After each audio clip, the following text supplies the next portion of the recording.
The relentless rain outside is like a metronome set to an impossible pace, each drop colliding against the windows in a fury, each gust of wind a deep guttural growl from nature. It's a storm that defies all logic, a true beast that roars in the night sky. And as if to match the storm's unyielding rage, I find myself mired in a tempest of my own, a whirlpool of obligations, commitments, and responsibilities that never seem to end. I'm Emily. I've got a full course load at college, essays piling up, professors whose expectations hover somewhere between unreasonable and utterly delusional. And then there's my part-time job at a cafe, where I brew coffee for customers who generally seem to think that a half-caramel, half-mocha, low-fat, extra-foam latte is going to solve their life problems. And of course, let's not forget my younger sister, Lily.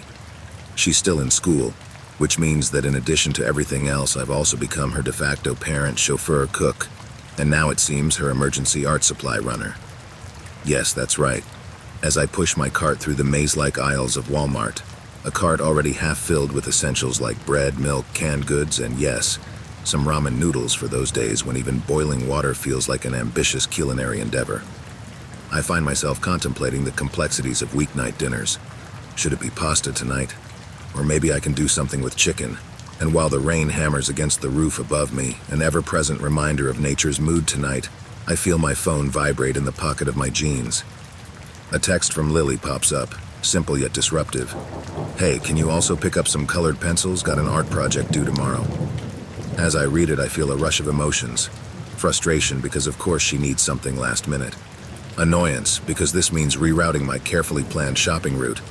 But also a certain resigned love because she's my sister, and I'd traverse storms both metaphorical and literal for her. So with a deep cleansing breath, I wheel my cart around, making a U-turn that takes me away from the food aisles. I'm now steering towards the realm of paper, pens, folders, and yes, colored pencils. The wheels squeak a little, as if complaining about this sudden change in direction. And as I make this turn, it hits me. This storm isn't just happening outside, it's a mirror, a reflection of the chaos that swirls inside me. Tonight, Walmart isn't just a store.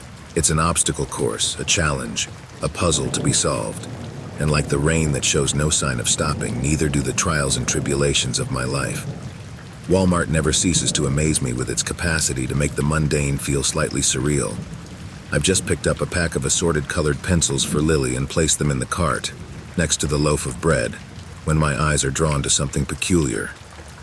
There it is, resting against a display of kitchen gadgets just beside the home goods aisle.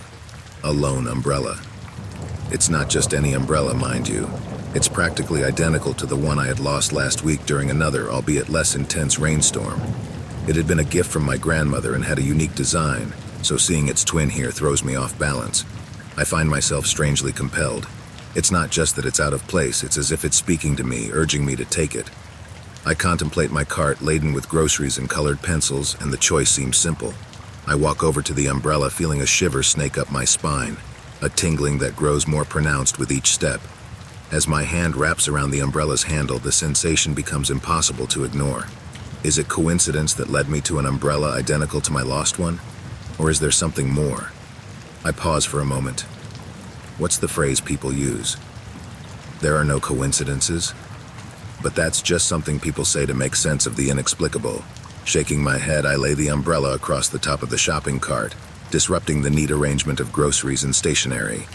I feel a twinge of relief mixed with unease, as if I've just made a bargain whose terms are not yet fully known.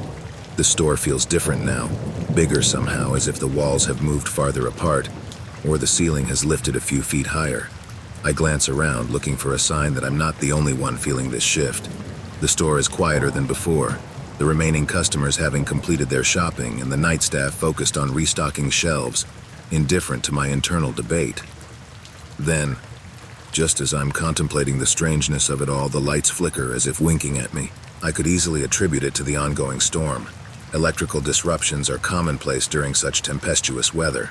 But even as logic tries to soothe my nerves, I can't shake off a sudden, inexplicable sensation.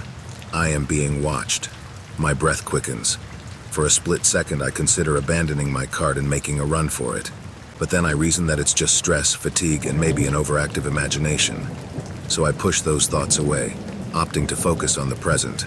After all, storms pass, and so will this night. I steer the cart towards the checkout lanes, the wheels squeaking slightly as if protesting against the weight of my concerns. My mind runs through a checklist: milk, bread, canned soup, colored pencils, and now the mysterious umbrella. But something isn't sitting right, like a puzzle with one piece that refuses to fit. The overhead lights flicker again. My eyes dart around the store, tracing the outlines of empty aisles, vacant checkout lanes, and a couple of employees who seem more like nocturnal creatures, quietly restocking shelves. All seems normal, except it doesn't. This time, the sensation is sharper, like a needlepoint of awareness drawing tighter and tighter until it pierces the bubble of normality. It's as though invisible eyes are fixated on me, locked in an unspoken dialogue with my subconscious. I take a deep breath, reminding myself that the sense of being watched is likely a byproduct of my overactive imagination. But as I wheel my cart into the checkout lane, my phone buzzes in my pocket. My heart leaps. Who could be texting me at this late hour? Retrieving my phone, I see a message from an anonymous number. It reads, "Better hurry up, Emily, storm's getting worse." I stand there for a moment, phone in hand, staring at the text. Questions whirl through my mind. How does this person know my name, and why would they say the storm is getting worse? Could it be a prank? Perhaps a random message sent to the wrong number? But something tells me it's neither. Shaking my head, I place my phone back in my pocket and start placing my items on the conveyor belt. As the cashier scans them, I feel a wave of relief wash over me. I'm just a few minutes away from getting into my car and driving back to the safety of my home, to Lily. The cashier hands me the receipt, our hands briefly touching. For a moment, her eyes lock onto mine. I sense something in her gaze, something I can't quite place, a hint of recognition or perhaps a subtle warning. But before I can decipher it, she looks away, and the moment passes. I bag my items quickly, including the peculiar umbrella, and make my way towards the exit. The sliding doors part, leading me into the tempest outside. Rain pelts down like tiny stones, lashing against the ground, the cars and anyone daring enough to be caught in its fury. It's as if the heavens themselves have opened up to unleash their wrath. As I step outside, unfolding the umbrella, a piece of paper flutters out from between its folds. It lands on the ground, now wet and slightly crumpled. I pick it up and unfold it, my eyes widening as I read the hastily scrawled words. "Be careful, Emily, you're not alone." As the umbrella springs open, shielding me from the torrential downpour, I can't shake off the ominous words scribbled on the paper. "Be careful, Emily, you're not alone." The handwriting is uneven, as though written in haste or worse, under duress. My heart races as I make my way to the parking lot, each step weighted with the unease that has been building inside me. I can't help but glance over my shoulder, half expecting to see a shadowy figure lurking in the semi-darkness. But there's nothing, just an empty cart return and rain-slicked cars reflecting the flickering lights of the Walmart sign. Fumbling for my car keys, my fingers finally grasp the cold metal. I unlock the car and slide in, tossing the bags onto the passenger seat. As I insert the key into the ignition, my phone buzzes again. The screen lights up, casting an eerie glow in the dark interior of the car. The message reads, "You're making a mistake." For a moment, I sit there paralyzed, contemplating my next move. The rain continues its relentless assault on the roof of the car, as if trying to drum some sense into me. Who could be sending these messages? And what mistake am I making? I can't ignore the warning, but at the same time, I can't ignore the responsibilities waiting for me at home. I fire up the engine, my mind clouded with conflicting thoughts. As the windshield wipers sweep away the rain, I pull out of the parking lot. The road is slick, and the night seems to have swallowed up the familiar landmarks that usually guide me home. Each flash of lightning feels like a snapshot, capturing different scenes of my disquiet. The empty streets, the oscillating traffic lights, and the haunting outline of trees bent under the weight of the storm. Finally, I pull into the driveway, the front porch light serving as a lighthouse guiding me through the storm. I can see Lily through the living room window, bent over her art project. Relief washes over me like a warm wave, pushing away the unsettling events of the night, if only for a moment. As I gather the bags and the ominous umbrella, I step out of the car. Before I shut the door, another buzz from my phone makes me pause. This time, the message is clear. Don't go inside. My heart pounds in my chest as I look at the front door, then back at the message. What should I do? Ignore a possibly genuine warning or dismiss it as the sick joke of an anonymous sender? The rain intensifies, as if urging me to make a decision. Taking a deep breath, I choose to go inside. After all, if someone is watching me, wouldn't they be more of a threat out here in the dark and rain than in the safety of my own home? I take a deep breath and walk toward the front door. My hand trembles as I insert the key and turn the lock. Pushing the door open, I'm greeted by the familiar warmth of home, the gentle glow of the living room lamp, the comforting scent of old books, and the sight of Lily engrossed in her art project. "Hey sis," Lily looks up, her eyes widening when she sees the bags in my hands. "You got the colored pencils." I force a smile, my mind still racing. "Yeah, of course, anything for your art." As I set the bags down, my gaze falls on Lily's desk. My heart skips a beat. There, lying next to her sketchbook, is a brand new set of colored pencils, identical to the ones I've just brought. Lily," I stammer, "where did you get these pencils?" Lily looks puzzled. "I thought you dropped them off. Weren't you home earlier?" The room starts to spin. I clutch the edge of the table for support, trying to make sense of the inexplicable. Could someone have entered our house, or was Lily messing with me? But before I can ask another question, my phone buzzes again. This time, it's not a text message. It's a notification from a number blocker app I don't remember installing. "New message decrypted," it reads. Cautiously, I open the app. The decrypted message displays on the screen. "You should have listened, Emily. You're not alone." My eyes dart around the room, suddenly conscious of every shadow, every creak of the floorboards. Is someone in the house? Or is the threat coming from somewhere, or someone, closer than I could ever imagine? The rain outside isn't letting up.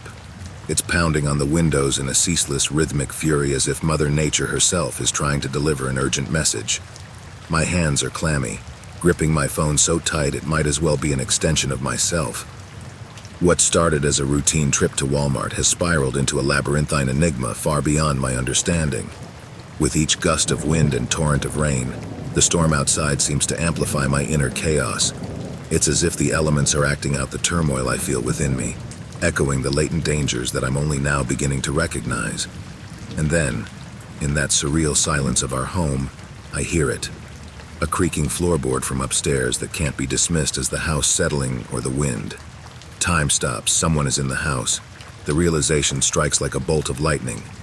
"Lily, we have to go, now!" There's no time to explain, no time to gather belongings. I grab Lily's hand and we make a break for it, charging through the back door and into the storm that now seems less threatening than our own home. We sprint until we reach the car parked a block away, the adrenaline carrying us as we lock ourselves in. As I fumble to dial 911, my heart pounding in my chest, I take one last glance back at our house. It's then that I see it. A tall figure is standing in front of the living room window, holding something indistinguishable in his hand.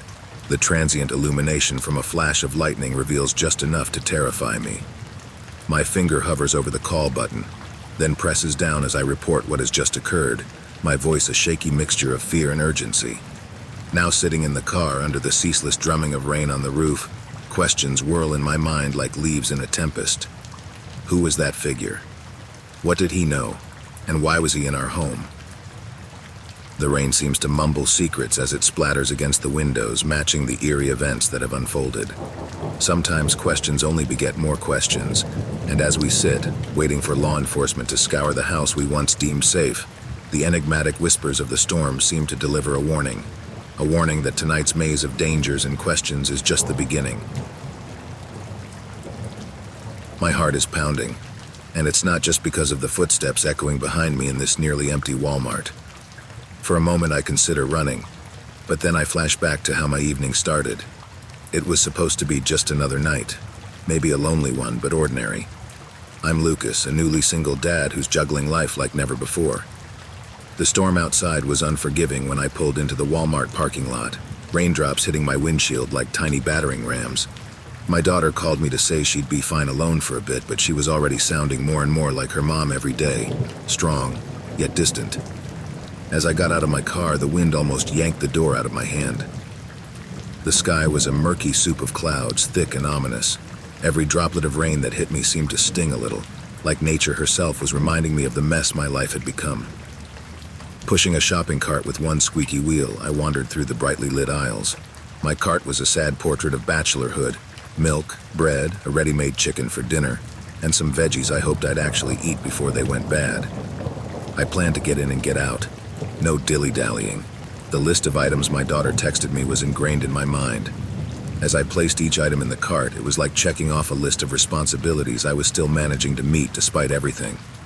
Yet the heaviness of my divorce loomed over me like a dark cloud mimicking the storm outside. Each product I picked up was a reminder. This is what you are now, a single parent. You're shopping for one and a half, the half being the daughter who has to grow up too fast because her parents couldn't get along. The storm outside continued its relentless onslaught against the building. The noise it created seemed to merge with my own internal turmoil. I heard it echo in every part of the huge store, a constant background to my own spiraling thoughts. It was as if the universe was trying to drown out the reality I was now living. But my reality wasn't something that could be washed away, not even by a storm this ferocious. So there I was, just trying to get through another hurdle life had thrown at me.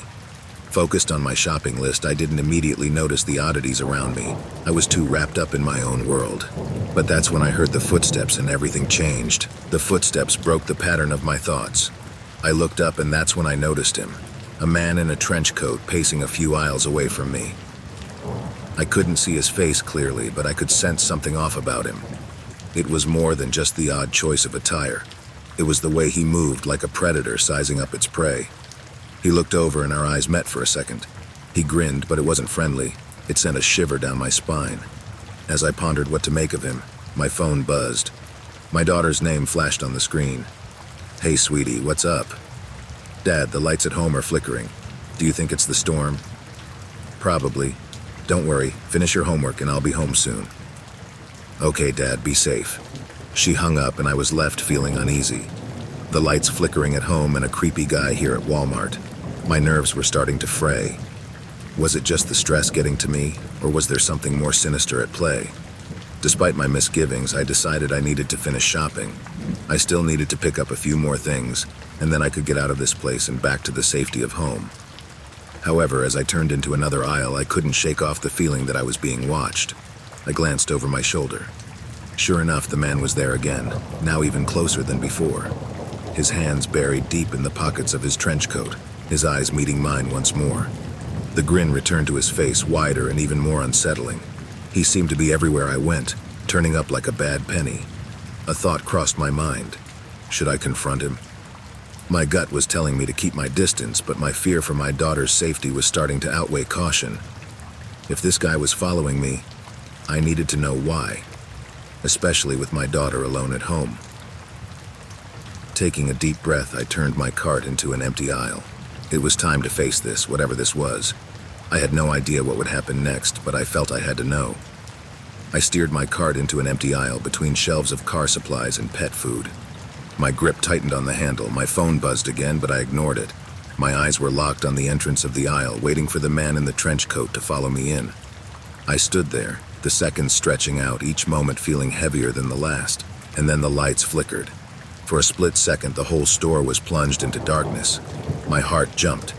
When the lights returned, I looked around. The man was nowhere to be found. He had vanished, as if swallowed up by the darkness. A wave of relief washed over me, quickly followed by confusion and doubt. Was he just a figment of my stressed-out imagination? Maybe the storm had affected the power, both at home and here, making me see threats that weren't really there. Still uneasy, I grabbed the last few items I needed: bread, milk, and some canned food. Even as I headed for the checkout, I couldn't shake the feeling that I was missing something important. I rushed to the checkout lines, my basket filled with the bare essentials: bread, milk, some canned goods. As my gaze darted around, I couldn't help but feel that I was still being watched. The trench-coated man had vanished, but his absence weighed on my mind, as if he'd carved out a space that no one else could fill. The conveyor belt hummed as I unloaded my items onto it. I cast another glance over my shoulder, scanning the fluorescent-lit space. No sign of the man. But absence is not proof of safety, and my anxiety grew. The cashier was unusually quiet, her hands mechanically moving items across the scanner.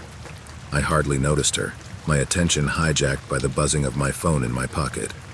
Expecting another call from my daughter, my heart sank as I saw a text message from an unknown number pop up on the screen. It wasn't a message filled with words, but a picture, a chillingly clear picture of my own front door. My pulse quickened. My daughter was alone at home. In that instant, the storm outside seemed to migrate into my chest, every beat of my heart mimicking thunder, every gasp for air as erratic as lightning. The implications were clear. Whoever had sent that message had been near my home, or worse, was still there. I gripped the receipt the cashier handed me, so lost in thought that I couldn't muster even a courtesy nod. My groceries went into bags, the bags into the cart speeding towards the exit. I felt like I was in a race against time itself, and I was losing. The automatic doors slid open to release me back into the tempest that raged outside. Raindrops, fat and heavy, pelted me as if trying to push me back into the dark labyrinth of aisles and the secrets they might hold. But I pushed through, my shoes splattering mud and water as I ran to my car.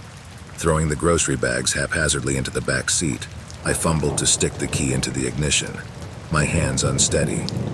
The engine roared to life, and I peeled out of the parking lot like a man possessed. I left behind the Walmart, its garish lights growing smaller in my rearview mirror, but its eerie ambience stayed with me, a dark cloud overshadowing even the storm that raged around me. I pulled into my driveway with a screech, the sound of tires on wet pavement cutting through the storm's cacophony. The rain was a curtain separating the outside world from the fragile sanctuary that was my home. My hands trembled as I turned off the ignition, taking a deep breath to compose myself before facing whatever awaited me inside. I looked at my front door. It was closed just as I had left it, but somehow the sight offered little comfort. With every step towards the door, my heart felt heavier. The keys jingled in my hand, their sound mocking my nervousness. I turned the lock and stepped inside, immediately calling out, "Samantha, are you okay?" No response. I swept through the house, my eyes scanning for any signs of disturbance. It was when I reached her room that I heard her voice. "Dad, is that you?" Samantha was safe, tucked into her bed as if nothing had happened. A breath I didn't know I'd been holding escaped my lips. Relieved but still uneasy, I was about to retreat to the comfort of familiarity when I noticed something odd on the doorstep. A Walmart bag. Inside were the groceries I'd just bought. Milk, bread, canned goods, all of it. My phone buzzed in my pocket, yanking me out of my puzzled thoughts. It was a text message from that same anonymous number. "You forgot this." In that moment, the storm outside seemed almost trivial compared to the storm that had just begun in my life. A million questions buzzed in my head, each more disturbing than the last. Who was the man in the trench coat? How did he get my groceries? And most importantly, what did he want? The rain outside continued to pound, as if urging me to piece together the enigma that had entangled me. But as I stood there, clutching my phone, staring at the mysterious Walmart bag, I realized some puzzles are better left unsolved. Because sometimes the answers can be more terrifying than the questions. I stepped into Walmart for my first shift, the weight of new responsibilities settling in as I tied on my apron and adjusted my name tag. The atmosphere in the store was subdued. The forecasted storm seemed to have persuaded most people to stay home. The fluorescent lights above me hummed softly, and the rows of registers stretched out like some mechanical horizon. My workstation was Register 6, neatly set up and awaiting its operator. My manager, Donna, greeted me with a warm yet businesslike demeanor. She ran me through the basics, how to operate the register, process returns, and handle tricky customers. Her words were punctuated by the occasional rumble of thunder from outside. It was like the weather itself was a part of my orientation, a distant drum roll to whatever awaited me on this first day of work. Donna left me with a pat on the shoulder and a reassuring, "You'll do fine, just call if you need help." I nodded, perhaps more to convince myself than to acknowledge her. Then I logged into the register, the screen flickering to life as if waking from a deep sleep. For the first hour, it was smooth sailing. I had a handful of customers, all standard transactions. Cans of soup and packs of toilet paper glided down the conveyor belt. A young couple with a baby bought diapers and wipes, making small talk as I scanned their items. An older gentleman bought a magazine and a pack of gum, and he even cracked a joke that made me chuckle. Every so often, the wind outside picked up, rattling the windows and making the store feel like a ship out at sea. But inside, the atmosphere remained calm, almost serene. Co-workers gave me friendly nods as they passed by, some even offering words of encouragement or tips on how to do things more efficiently. As the clock hands moved, I found myself getting more comfortable, almost lulled into a sense of normalcy. The store was quiet except for the background music playing softly through the overhead speakers, a playlist of hits from the last few decades. It was easy to forget about the storm outside, the tension of the first day, and just focus on the simple rhythm of scan, bag, and interact. But as the saying goes, calm often precedes a storm. And I'm not talking about the one outside. It was approaching mid-afternoon when she entered the store. An elderly woman with a demeanor that didn't quite fit the atmosphere, like a discordant note in an otherwise harmonious melody. I could tell that she was different, but I had no idea just how different she would turn out to be. My ordinary first day was about to take an extraordinary turn. The elderly woman seemed to drift through the store like a cloud casting a shadow. Her head was lowered, her face hidden beneath a dark veil. She wore an oversized coat despite the warmth inside, and gloves that seemed to cover more than just her hands. Maybe scars, maybe secrets. When she finally reached my register, I could see that her cart was as peculiar as her appearance. It held an odd assortment of items: salt, a small pocket mirror, and a paring knife, still in its packaging. I tried to meet her eyes as she unloaded the cart, but she skillfully avoided my gaze, her veil acting like a shield between us.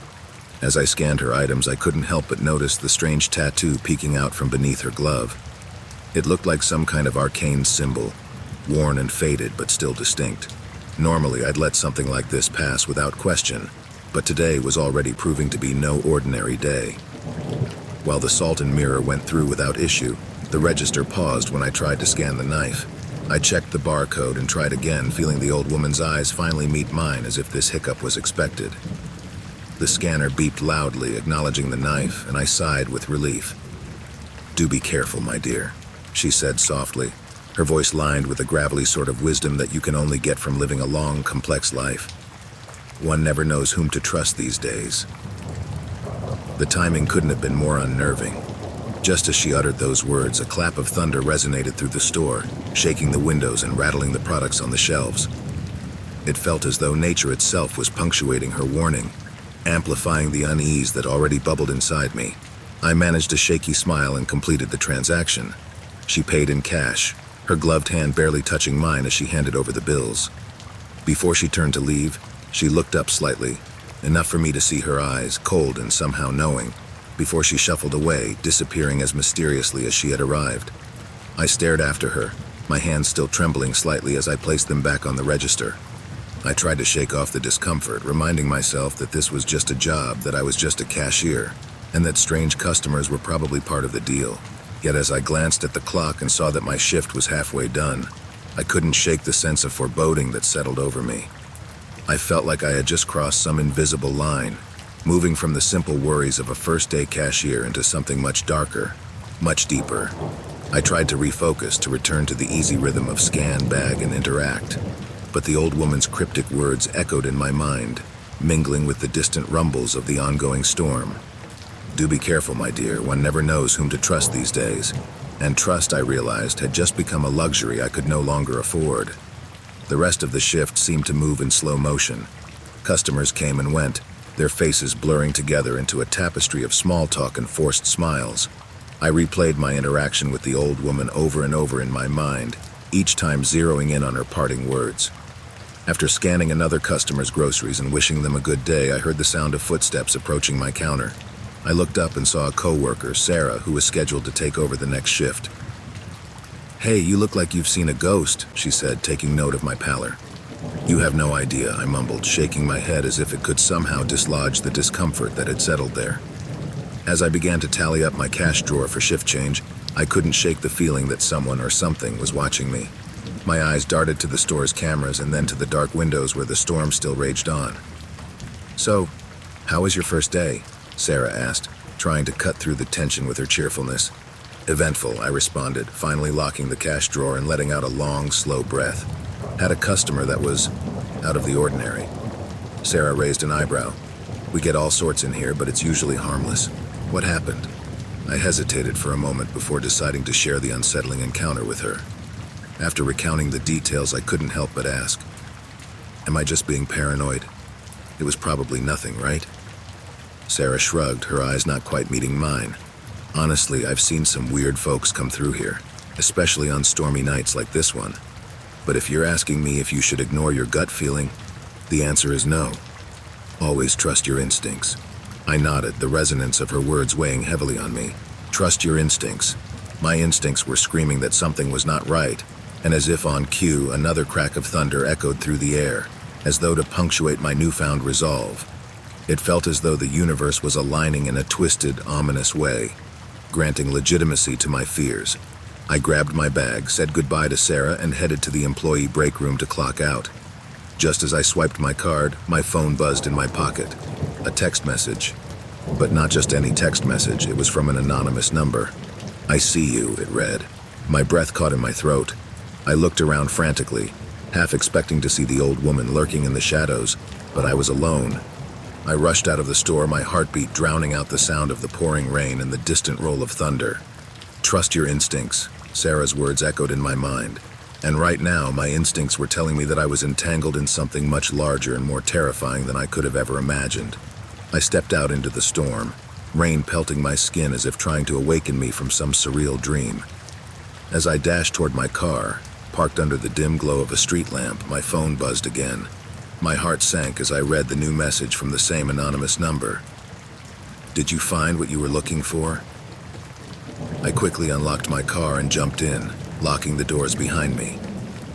My fingers fumbled to start the engine, all the while glancing at my rearview mirror, half expecting to see the old woman's hidden face materialize behind me. The engine roared to life, and I pulled out of the parking lot as fast as I could, my eyes darting nervously to my phone on the passenger seat. Should I call the police? What would I say? My thoughts were interrupted by another buzz. Reluctantly, I picked up the phone. The message read, "Mirror, mirror." Confused and scared, I reached into my bag where I had absent-mindedly stowed the pocket mirror identical to the one the old woman had purchased. It was as if an invisible string pulled me to it, compelling me to look. When my eyes met the mirror's surface, my heart stopped. It wasn't my reflection that stared back at me, but an image of the old woman standing behind me in the car, her face still obscured. I screamed and turned around, but there was nothing, no one. I threw the mirror back into my bag and pressed the gas pedal to the floor, eager to put as much distance between me and that accursed Walmart as possible. No one else ever saw the old woman, and no further messages arrived from the unknown number. But sometimes when I'm alone in the quiet of my house, I swear I can feel her presence, watching me from some hidden corner of my reality. And so, the questions remain. Who was she? What did she want? And most hauntingly, where is she now? Sometimes the biggest horrors are the questions left unanswered, lingering like ghosts in the corners of our mind. The thunder roared outside as if the heavens themselves were warning me of some impending doom. A shiver of dread ran down my spine, but I dismissed it as a mere reaction to the storm. After all, it's just weather, right? Living close to Walmart had its advantages, but tonight the very convenience feels like a trap. Every clap of thunder, every lightning flash seemed to taunt me as I reluctantly grab my jacket and head out to the nearby store. I'm a high school teacher, so the idea of being scared of a storm or a walk to Walmart is laughable. But for some reason, this night feels different. Maybe it's the stress of marking endless papers, or the fact that I just got off a parent-teacher conference call that went south. Regardless, I need to get out, and besides, I'm out of beer. The rain pelts against my umbrella as if it's angry, as if it's trying to penetrate my every defense. I reach Walmart and feel a sigh of relief escape me as I step into the overly bright, overly sanitized environment. This place is the epitome of normalcy, a stark contrast to the churning chaos outside and the uneasy feelings swirling within me. There's a light smattering of other customers in the store. Late-night Walmart runs are never crowded, and tonight is no exception. The few people there look as tired and worn out as I feel, probably pulling extra hours or managing night shifts like the store employees. I quickly walk to the liquor aisle. The fluorescent lights buzz overhead, each flicker feeling like an omen. I choose a six-pack of beer, some snack foods, and consider calling it a night. I check my wristwatch, 11:57 p.m. A voice in my head keeps repeating that I should hurry, though I can't fathom why. As I line up at the checkout, that strange feeling of dread returns. It's like the air is heavy, as if someone is watching me. I scan the store one last time, but see nothing unusual. It's late, I'm stressed, and clearly my imagination is getting the better of me. But even as I tell myself this, a lingering dread continues to haunt me, like footsteps echoing in an empty hall, growing closer but never quite reaching me. Yet. I shake my head, pay for my stuff, and prepare to step back into the storm. blissfully unaware of how real those metaphorical footsteps are about to become. As the digital clock on my wristwatch flips to 12 a.m., a new wave of thunder shakes the windows of my apartment. It's as if the storm is intensifying in sync with the ticking seconds. The dread that tingled at the back of my mind now grips me fully, but I shake my head, trying to dispel these irrational thoughts. I'm back home, in my sanctuary. What could possibly go wrong? I start to unload the beers and snacks onto the kitchen table, my mind slowly shifting back to schoolwork and lesson plans. But just as I'm about to shrug off my jacket, I hear it. A soft but distinct creaking sound coming from the front door of my apartment. It swings open ever so slowly. I freeze, my eyes widening in terror. Before I can process what's happening, a dark figure steps in, holding something metallic and sharp. A knife. For a moment, time stands still. My mind races through 1,000 thoughts, each more frightening than the last. The figure strides in confidently, as if familiar with the territory. My legs finally find their strength, and I bolt toward the bedroom, locking the door behind me as quickly as humanly possible. "Leave," I shout, my voice trembling with fear. "I've called the police." Silence. Then footsteps, deliberate and unhurried, making their way through my apartment. I can hear the invader rummaging through my belongings. Every thud and crash amplifies the terror coursing through my veins. Another glance at my wristwatch shows that only minutes have passed, but it feels like an eternity. Then, almost as abruptly as it began, the noise stops. The footsteps move toward the front door, and I hear it close with a chilling finality. I wait, hardly daring to breathe until I'm convinced he's really gone. Shaking, I unlock the bedroom door and dash down to the ground floor of the building, pulling out my phone to dial 911. The storm outside continues to wail, as if mocking my false sense of security. I was so close to the danger, so close to becoming another nameless victim, and all because I thought proximity to a well-lit Walmart would shield me from the horrors lurking in the dark. Sirens wail in the distance, growing louder as they approach my apartment complex. Their flashing lights pierce through the darkness, providing an eerie backdrop to an already nightmarish scenario. Police officers storm into my building, and within minutes, they're knocking on my door. I open it, my hands still trembling, and recount the horrifying events that have just transpired. They nod, jotting down notes, asking questions that make the situation feel even more surreal. One officer tells me they'll do their best to catch the person responsible, but the words are of little comfort. As the police conduct their investigation, photographing the disheveled living room and fingerprinting the door handle, I can't help but feel violated. My sanctuary has been breached, and a lingering sense of unease wraps around me like a shroud. The fact that the intruder took some of my belongings, my laptop, some cash, and even a few personal items, only deepens the violation. Eventually, the police conclude their initial investigation, assuring me that they'll be patrolling the area more frequently. I thank them, but as they leave, I know that the facade of safety I'd built around myself has been irrevocably shattered. Returning to my ravaged apartment, my eyes inevitably glance at the wall clock. It's 1:15 a.m. Just over an hour ago, my biggest concern was what kind of beer to buy. Now it's whether I'll ever feel safe in my own home again. I ponder the events of the night, my thoughts a whirlpool of confusion and fear. And as the storm outside finally starts to abate, I realize that the tempest within me is just beginning. The adrenaline that had surged through my veins begins to ebb, leaving behind a bone-deep fatigue. Still, the idea of sleep is laughable. How can I rest when every creak in the apartment, every rustle of wind outside, makes my heart jump into my throat? I sit down at my disheveled dining table, staring at the groceries scattered about. The beers, which once promised relaxation, now seem grotesquely out of place in this tableau of chaos. I can't bring myself to put them away. The kitchen, like the rest of my apartment, has been tainted by the intruder's presence. To distract myself, I try grading some papers from the English class I teach. It's usually a task that I find fulfilling, a way to connect with my students and foster their growth. But tonight, the words blur before my eyes, meaningless strings of letters. Every now and then, my gaze shifts to the clock on the wall. Time seems to stretch and compress in strange ways. Minutes drag on like hours, yet hours seem to pass in the blink of an eye. I find myself replaying the night's events over and over, each recollection accompanied by a surge of terror and a litany of what-ifs. In the shadows of the night, if our tales from Unsettling horror stories gave you a fright, press like and let it be known. Subscribe, so you're never alone in this haunting journey, and share, so others too can be wary. Until our next sinister tale, stay dark, dear listener.